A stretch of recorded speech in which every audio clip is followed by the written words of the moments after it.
Hello friends, मेरे channel F में आप सभी दोस्तों का स्वागत है।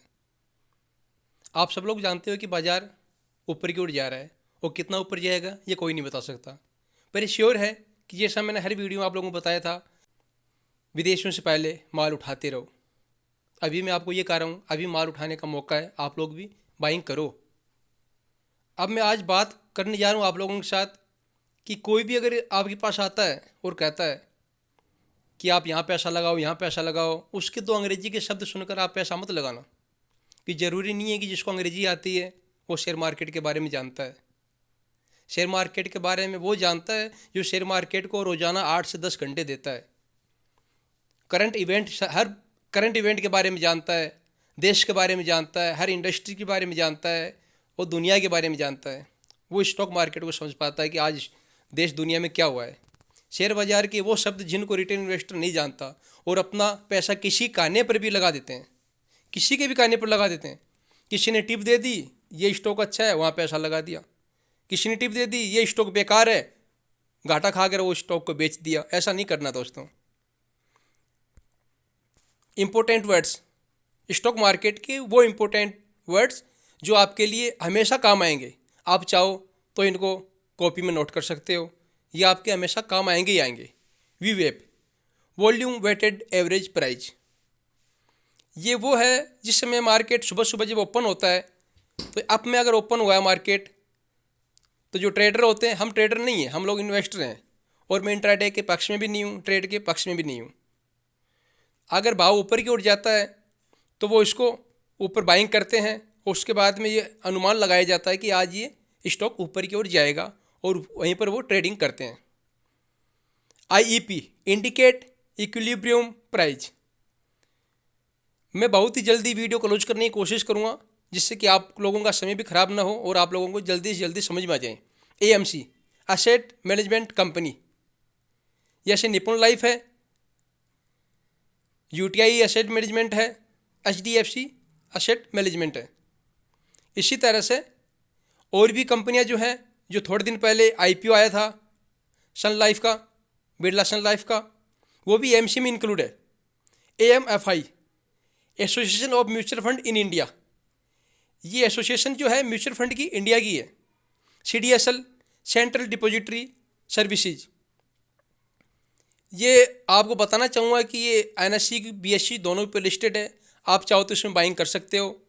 कहोगे सर कारण क्या है? कारण साफ है, हमारे देश भारत में रोज़ाना ज़्यादा भी नहीं तो मैं कहूँगा आपको 90,000 अकाउंट्स पर डे खोले जा रहे हैं। ADR, अमेरिकन डिपॉजिटरी रिसिप्ट, ये अमेरिका की है। AIFI, all India financial institution, ये हर देश में होता है। CFM, कैरी फॉरवर्ड मार्जिन, ये इंट्राडे के लोग जो होते हैं, इंट्राडे जो करते हैं उनके काम आता है, जिससे कि उनका पैसा दूसरे दिन वो अपना पैसा काम में ले सकें और लॉस से बच जाएं, इसलिए वो कैरी फॉरवर्ड करते हैं।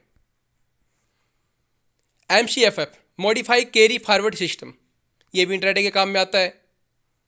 ये जो बातें आपको बता रहा हूँ इनको आप याद रखना, जिससे कि आपके काम आती रहें और इन फ्यूचर आपको कभी भी ये जरूरत पड़े तो आप इनको याद कर सको अपनी कॉपी या रजिस्टर में से निकाल कर।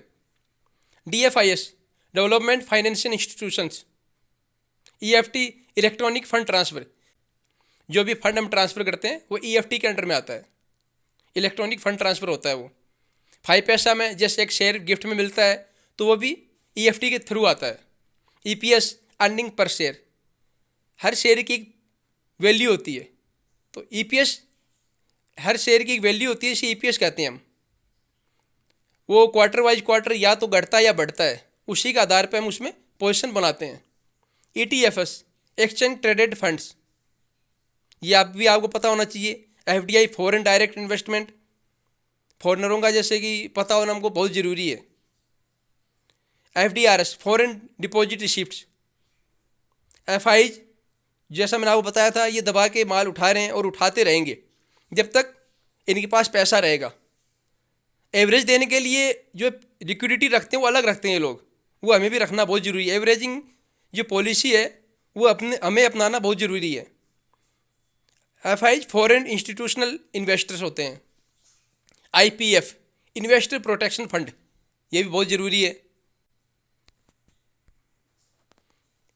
नस्दाक, ये अमेरिकन मार्केट है। National association of securities dealers automated quotation system, इसका आप लोगों को आज पता लगा होगा कि नस्दाक है क्या ये।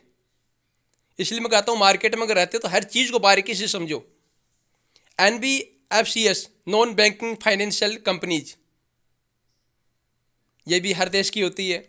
NPA भारत में बहुत होता है, non performing assets.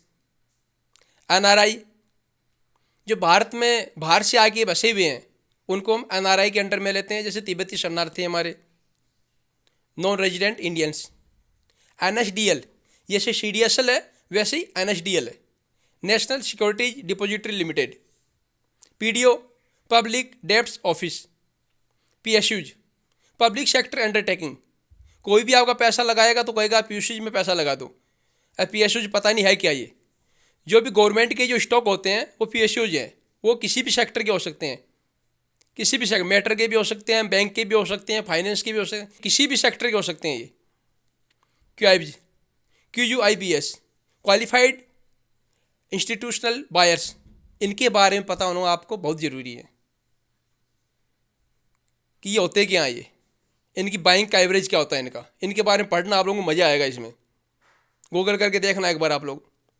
VAR, value at risk, इसका भी पता होना हमें ज़रूरी है। CMP, करंट मार्केट प्राइस, जो स्टॉक जिस समय ट्रेड करता है वो उसका करंट मार्केट प्राइस होता है कि उस समय कितने पर ट्रेड कर रहा है ये। और लास्ट में दोस्तों आता है SEBI, security and exchange board of India. ये एक तरह से पुलिस है या फिर मैं कहूँगा CBI है, जो पूरे मार्केट के ऊपर नज़र रखती है और कौन क्या कर रहा है, जिससे कि मार्केट के अंदर कोई घोटाला ना हो जाए। जिस तरह सत्यम घोटाला हुआ था, अरशद मेहता का घोटाला हुआ था। अरशद मेहता आप जानते हो, 100-150 रुपये की सीमेंट को इस तरह ले गए थे वो 9-10 हज़ार के ऊपर, बाद में वहाँ पे जाके उन्होंने सेल कर दिया था और पूरा मार्केट नीचे आ गया था। तो फ्रेंड्स, इस तरह की आपको मैं और भी वीडियोज़ दूंगा, इसलिए आप मेरे चैनल को शेयर कीजिए, लाइक कीजिए और सब्सक्राइब कीजिए। बाय बाय दोस्तों।